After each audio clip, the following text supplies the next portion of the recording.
Tom's phone. By the time Tom comes back, there's nobody at the desk. He grabs his phone and tries to call 911, but it runs out of battery. After connecting the charger, he looks around the office and finds Roger's body in his chair.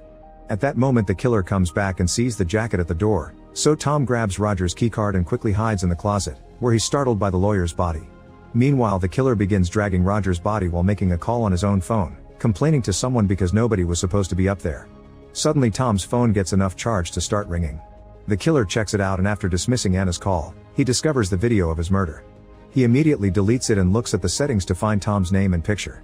Realizing this is the jacket's owner, he calls out Tom's name, but Tom stays hidden under a desk. After the killer leaves, Tom runs into another office and lights some paper on fire to try to activate the fire alarm, but it isn't working either.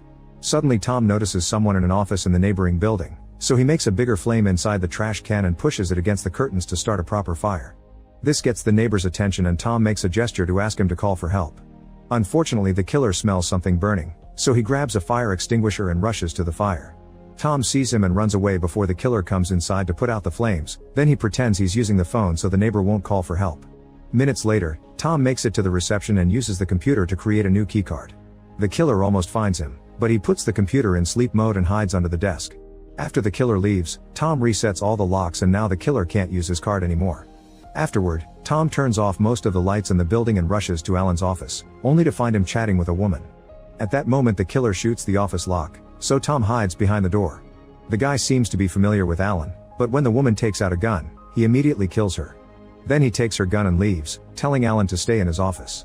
Once they're alone, Tom asks about the woman's identity and Alan reveals she's part of the Gambizzi crime family. She was supposed to testify against her husband, so Alan guesses the killer was sent by the mafia to shut her up.